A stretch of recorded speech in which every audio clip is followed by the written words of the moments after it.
SC ST atrocity కేసులు సత్వరం పరిష్కారమయ్యేలా దృష్టి సారించడంతో పాటు బాధితులకు తక్షణమే పరిహారం ఇచ్చేందుకు చర్యలు తీసుకోవాలని రాష్ట్ర సాంఘిక సంక్షేమ శాఖ మంత్రి డోలా శ్రీ బాలవీరాంజనేయ స్వామి అధికారులను ఆదేశించారు.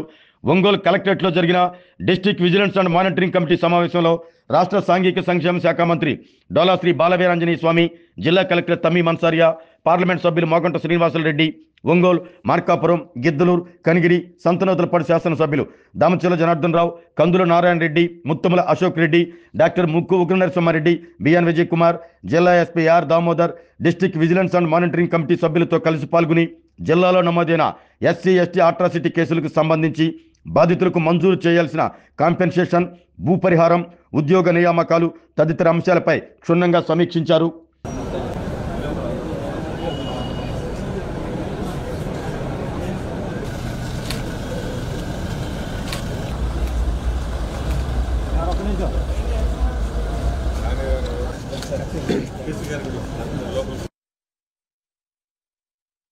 సార్ ఇటు చూడండి.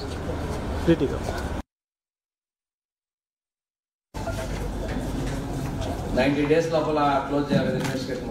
Yes sir. దాదాపు years గడిచిపోయినాయి. Thank you sir. I request member secretary DD social welfare to start the sir నాకు రెండు సార్ వాళ్ళు కానీ తర్వాత ఇతను కాదు నాకు కావాలని చెప్పేసి ఇప్పుడు కేసు ఎక్కడ ఉందో ట్రేస్ కన్నప్పుడు అది ఇన్కంప్లీట్ 2024 22 అండర్ ఇన్వెస్టిగేషన్. నాది ఇన్వెస్టిగేషన్ ఇస్తా. సో ఇది మీరు దీనిలో ఫలానా వ్యక్తి ఇన్వెస్టిగేషన్ చేస్తున్నారు అనేది మీ దగ్గర ఉండాలి కదా డేటా.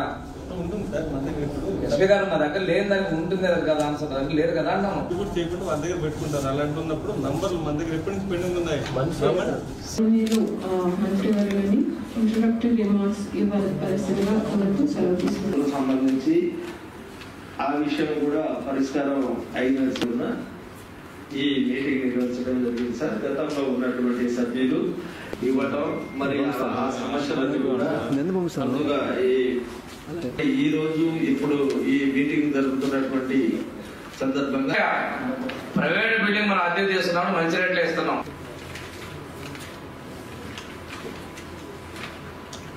అప్పుడు ఈజీగా ఉంటుంది.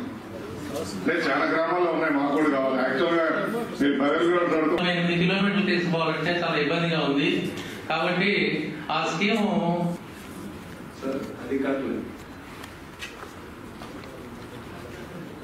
అధికారిక సభ్యులు కానీ అనధికారిక సభ్యులు కానీ వారు గమనించిన అంశాలు ప్రస్తావించినప్పుడు దానికి సమాధానం చెప్పాల్సిన బాధ్యత అన్ని అధికారుల దగ్గర నుంచి ఉంది.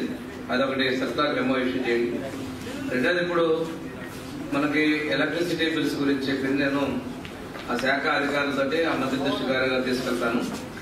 ఈ ఆర్ఫన్స్ సెంట్రల్ స్కూల్ స్టూడెంట్స్ విషయంలో నాకు తెలిసినంతవరకు సమస్యలు లేవు. అయినప్పటికీ కూడాను సంబంధిత ఉన్నతాధికారులతోటి అదేవిధంగా ఆ శాఖ మంత్రి గారు లోకేష్ గారి దృష్టి కూడా ఈ విషయాలు నేను తీసుకెళ్లి అది పరిష్కరించే విధంగా చేస్తున్నాను. నాకున్నటువంటి పరిజ్ఞానం ప్రకారం అది జిల్లా కలెక్టర్ గారికి పంపించి వారి ద్వారా వీళ్ళకి పేమెంట్ చేసేటువంటిది ప్రభుత్వ నిర్ణయంలో ఉంది. అదొకటి చెక్ చేసుకోవడం జరుగుతూ ఉంటుంది.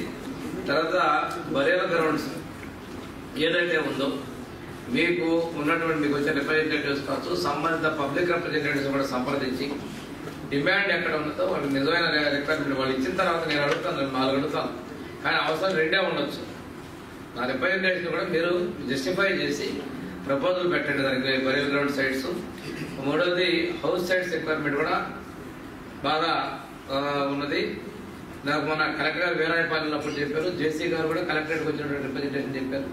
వీటి బేస్ చేసుకుని ఏంటంటే వీళ్ళ దగ్గర ఉన్నటువంటి దాంట్లో అక్కడ చీఫ్ సెక్రటరీ కూడా బర్డెన్ ఎంతని చెప్పేసి గవర్నమెంట్కి ఇస్తున్నారు. కనుక పబ్లిక్ రిప్రజెంటేటివ్స్ కూడా ఎక్కడైనా నీడ్ ఉంటే అది మీరు కలెక్ట్ చేయండి. తహసీల్దార్ చెప్పండి, కలెక్ట్ చేసి డేటా తీసుకొని మీకు ఆధారం, రేషన్ కార్డు కంపల్సరీ కావాలి కాబట్టి వాటి ద్వారా మీరు అది డిస్ట్రిబ్యూట్ చేయండి. మూడవది, ఎస్సీ ఎస్టీ మానిటరింగ్ అమౌంట్లో మనకి అమౌంట్ ఉంది, 6 కోట్లు ఉంది. మనం ఇప్పటివరకు దగ్గరగా మనం 2 కోట్ల చిల్లరకి ప్రపోజల్స్ అకౌంట్ 3 కోట్లు అడ్జస్ట్ చేసాం. మిగిలిన అమౌంట్ చేయాలి అంటే పోలీస్ సహకారంతో అకౌంట్స్ ట్రేస్ చేస్తే వన్స్ ఇది మళ్ళీ సెంట్రల్ కామన్ అకౌంట్ లో పోయిన తర్వాత ఈ రిలీజ్ చేసిన అమౌంట్ ఇది ఇక్కడ ఉన్నటువంటి అమౌంట్ కలెక్టర్ అకౌంట్ లో ఉంది అనేది కేంద్ర ప్రభుత్వం నుంచి కూడా ఇక ఈ అమౌంట్ మీరు డిస్ట్రిబ్యూట్ చేయలేదు, మీకు కన్సర్న్ జిల్లా కలెక్టర్ అకౌంట్లో ఉందనేది వాళ్ళు ఈ అకౌంట్స్ మానిటర్ చేస్తున్నారు. అందువల్ల మీరు ఎంత పేమెంట్ చేస్తే సెంట్రల్ గవర్నమెంట్ నుంచి స్టేట్ గవర్నమెంట్లో ఇంకా రెడీగా 30 కోట్లు రెడీగా ఉన్నాయి. అవసరమైతే అది అయిపోయిన తర్వాత కానీ కేంద్రం ఇవ్వాలంటే ఇక్కడ ఖర్చు పెడితేనే కేంద్రం ఇవ్వాల్సిన షేర్ కూడా మనం తీసుకొని రావడం జరుగుతుంది. కేసెస్ విషయంలో కూడా స్టాటిస్టిక్స్ ప్రాపర్గా తీసుకోండి, మనకి ఇన్వెస్టిగేషన్ కంప్లీట్ చేయండి. ప్రాపర్గా అయిన తర్వాత ఆర్సీఎస్ నోటీసులు కూడా తీసుకొని కేసు క్లోజ్ చేస్తే బాగుంటుంది. అంటే మనము కంప్లీట్ క్లోజ్ చేసేసుకునే పరిస్థితికి చేసుకుంటే మన ఫైల్ పెండింగ్ అనేది ఇన్వెస్టిగేషన్ పెట్టుకోమాకండి. టిపికల్ కేసెస్ వాటికి ఏదైనా రీజన్ ఉంటే ఉంచుకుందాం, కానీ పెండింగ్ అనేది చూసుకుంటా అంటే మన యొక్క పనితీరుకి దర్పణం పట్టేటట్టుగా ఉంటుంది. ఈ గవర్నమెంట్లో ఎస్సీ ఎస్టీలకి వాళ్ళకి సమస్యల పట్ల అభివృద్ధికి సంక్షేమంతో పాటు చట్టం పటిష్టం కోసం ఇది చాలా ప్రాధాన్యత ఇస్తుంది. ముఖ్యమంత్రి గారు state level SC ST monitoring committee meeting కూడా ముఖ్యమంత్రి గారు త్వరలోనే పెట్టబోతా ఉన్నారు.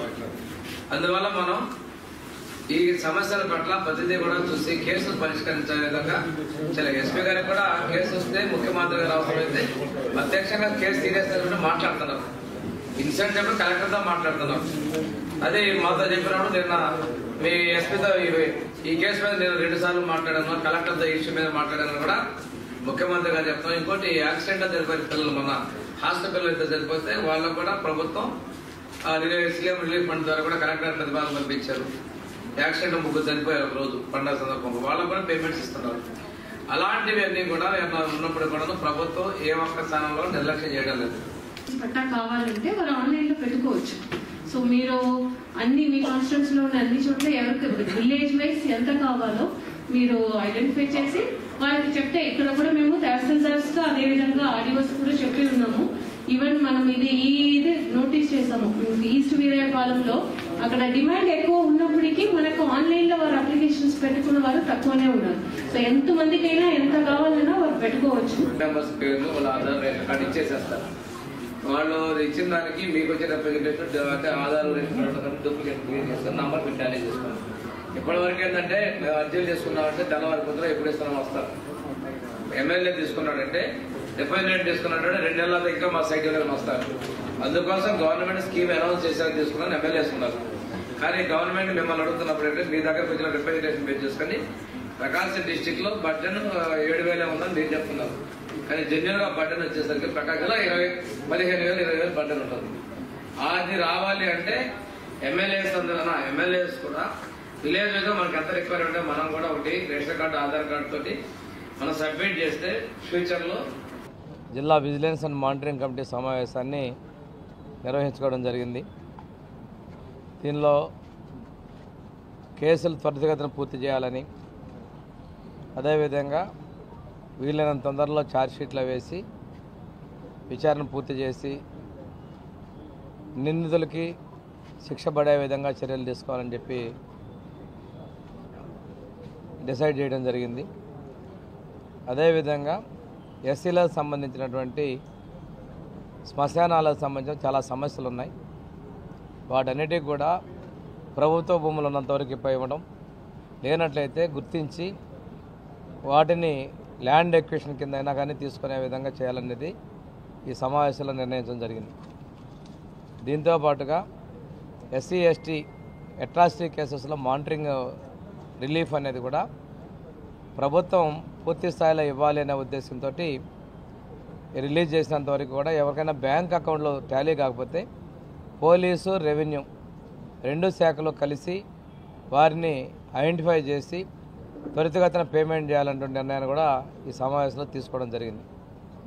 ఇంతేకాకుండా సివిల్ రైట్స్ డేని కూడా రెగ్యులర్గా నిర్వహిస్తున్నప్పటికీ కూడాను మీడియాకి ప్రజలకి పూర్తి స్థాయిలో మీడియా ద్వారా ఆ సమాచారం రావడం లేదు.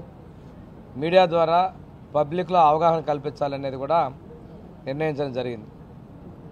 దీంతోపాటు మనం ఈ అట్రాసిటీ కేసెస్లో మరణించినటువంటి ఉద్యోగాలు ఇవ్వాల్సినటువంటి వాళ్ళు 12 మందిని గుర్తించడం జరిగింది. అందులో ఇద్దరికి ఇవ్వడం జరిగింది. ఇంకో 4గురికి త్వరలోనే ఉద్యోగాలు కల్పించే విధంగా చర్యలు తీసుకోబోతున్నాం. మిగిలిన వాళ్ళకు కూడా వెరిఫికేషన్ మిగతా ప్రాసెస్ పూర్తయిన తర్వాత ఇవ్వాలనేది నిర్ణయించడం జరిగింది. ఎస్సీ ఎస్టీలకి పూర్తి స్థాయిలో న్యాయం చేకూరుస్తుంది, సప్లాన్ని అమలుపరుస్తుంది ఈరోజు ఉన్నటువంటి ఎన్డీఏ ప్రభుత్వం అనే విషయాన్ని కూడా ఈ సందర్భంగా మీకు తెలియజేసుకుంటూ, ప్రభుత్వం చెప్పిన విధంగా మనము ఇళ్ల స్థలాలకు కూడా డిమాండ్ ఉన్నంతవరకు ఏదైనా రిప్రజెంటేషన్ తీసుకుంటే వాటి నీడ్ బేస్డ్గా వాళ్ళకి అవకాశాలు కల్పించే విధంగా చర్యలు తీసుకోవాలని కూడా ఈ సందర్భంగా నిర్ణయించడం జరిగింది. కొన్ని సమస్యలు చెంచుగూడాల ప్రాంతాల్లో విద్యుత్ సమస్యలను కూడా సభ్యులు తెలియజేయడం జరిగింది. ఆ సమస్యల బిల్స్ విషయంలో అది 2-3 నెలల సంబంధించి ఉమ్మడిగా ఒకటే బిల్ రావటం, వాళ్ళు ఇబ్బందులు పడుతున్నారనేది తెలియజేశారు. దాన్ని సంబంధిత శాఖ అధికారుల ద్వారా వెరిఫికేషన్ చేయించి వాళ్ళకి న్యాయం చేసే విధంగా మేము ఉన్నాం. ఎందుకంటే ఈరోజు చెంచుగూడాలలో కూడా మేము మొట్టమొదటిసారిగా విద్యుత్ ఇవ్వడం జరిగింది.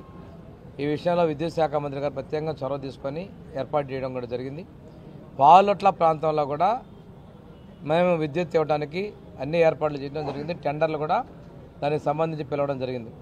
ఈరోజు ఎస్సీ ఎస్టీల అభ్యున్నతికి మేము చిత్తశుద్ధి ఉన్నాం. కొంతమంది సభ్యులు అనాథలుగా ఉన్నటువంటి వాళ్ళకి ఈ తల్లికి వందనంలో పేమెంట్లో కొన్ని సమస్యలు ఉన్నాయని చెప్పారు. నాకున్నటువంటి సమాచారం అయితే అవి కలెక్టర్ అకౌంట్ ద్వారా డిస్ట్రిబ్యూషన్ చేయాలనేది ప్రభుత్వ నిర్ణయం ఉంది. అది ఒకసారి విద్యాశాఖ అధికారులతో కూడా నేను చర్చించి ఎక్కడైనా 1-6 ఇలాంటి సమస్యలు ఉంటే వాటన్నిటిని కూడా పరిష్కరించే విధంగా మేము చొరవ తీసుకుంటామని మీకు తెలియజేస్తాము. ప్రతిపక్ష పార్టీల కోసమో ఇంకోళ్ళ కోసం మేము పనిచేయడంలా, ఒక నిబద్ధతతో చెప్పింది మేము చేసుకుంటూ వెళ్తున్నాం. సూపర్ 6లో వరుసగా చేసుకుంటూ వస్తున్నాం. ఆ రోజు 200 రూపాయల పెన్షన్ 2000 చేసిన, 2000ని ఈరోజు 4 చేసిన. చంద్రబాబు నాయుడు గారు ముఖ్యమంత్రి ఉన్నప్పుడు చేశాం. మధ్యలో 2000, 3000 చేస్తామని ఆయన ఎన్ని ఆపసపాలు పడతాడో, అష్టకష్టాలు పడ్డాడో, చివరికి ఇచ్చింది 3000 3 నెలలే. వాళ్ళు మమ్మల్ని గురించి అడిగే అది అర్హత లేదు. తల్లికి వందనం ఎంతమందికి ఉంటే ఇస్తామనో అంతమందికి ఇచ్చాం. దాని మీద కామెంట్ చేశారు. అన్నదాత సుఖీభవ 7000 రూపాయలు మొదటి విడత కేంద్రం ఇచ్చే 2000 కలిపి ఇచ్చాం. 20,000 రూపాయలు కూడా ఇస్తున్నామని చెప్పి తెలియజేస్తున్నాం. దీపం 2 గీతకంగా ఇప్పటికే 2 గ్యాస్ సిలిండర్లు ఇవ్వడం జరిగింది. 3వ గ్యాస్ సిలిండర్ కూడా పేమెంట్ జరుగుతూ ఉన్నాయి. మేము ఎక్కడ రాజీ పట్టంలా. ఈరోజు స్త్రీ శక్తి కింద ఉచిత బస్సు ప్రయాణం మహిళలకు ఇచ్చాం. పల్లెటూళ్ళల్లో కూడా వెళ్తే విపరీతమైన ఆనందంగా చెప్తా ఉన్నారు. ఇది చాలా మంచి పని చేస్తున్నారు. ఉద్యోగస్తులు అదేవిధంగా ఆర్థికంగా ఉన్నత స్థితిలో ఉన్న కుటుంబాలు కూడా మహిళలకు అందరికీ ఆడపడుచులకు ఇస్తా ఉన్నాం. ప్రతి ఒక్క ఆడబిడ్డకి ఉచిత బస్సు ప్రయాణం ఇచ్చాం. దానికి కూడా పోయి ఆ బస్సుకి ఇవ్వలేదు, ఈ బస్సుకి ఇవ్వలేదు అని చెప్పేసి వాళ్ళు ఏదో రాజకీయం చేస్తున్నారు. వాళ్ళు రాజకీయం చేయాలి ప్రయత్నం చేసినప్పటికీ కూడాను మేము సంక్షేమ పదాలు ఇస్తున్నాం. ప్రజలు హర్షిస్తున్నారు. నిరుద్యోగ భృతి అదేవిధంగా యువతకు ఒక 20 లక్షల ఉద్యోగ అవకాశాలు, 16,000 పైచిలకు ఉద్యోగాలు టీచర్లు డిఎస్ ద్వారా భర్తీ చేశాం. అంతేకాకుండా 20 లక్షల ఉద్యోగాల్లో ఇప్పటికీ 8 లక్షలకి అవకాశాలు కల్పించాం. ఇది మనకి పరిశ్రమలు తీసుకురావడం కావచ్చు, వీటన్నిటి ద్వారా అవకాశం ఇస్తే వాళ్ళు మాట్లాడే అర్హత లేదు. నిరుద్యోగ భృతి కూడా మేము తప్పనిసరిగా చెల్లిస్తాం. చెప్పినవే కాదు, చెప్పకుండా కూడా చాలా చేశాం. ఎస్సీల్లో సామాజికంగా వాళ్ళకి వర్గీకరణ కూడా చేసి చూపించాం. మత్స్యకారులకు ఇచ్చేటువంటి 20,000 రూపాయలు ఇచ్చాం. వీళ్ళెవరూ కూడా వేలెత్తి చూపేదానికి లేక మాట్లాడుతున్నారు. ఈరోజు 30 ఏళ్ళు అన్నవాళ్ళు 11 పడిపోయారు. 11 కూడా లేకుండా 0 వచ్చే పరిస్థితిలో వాళ్ళు ఉన్నారు. సొంత విపక్ష నాయకుడు యొక్క సొంత నియోజకవర్గంలో 2 జడ్పీటీసీలు గెలుచుకున్నారు.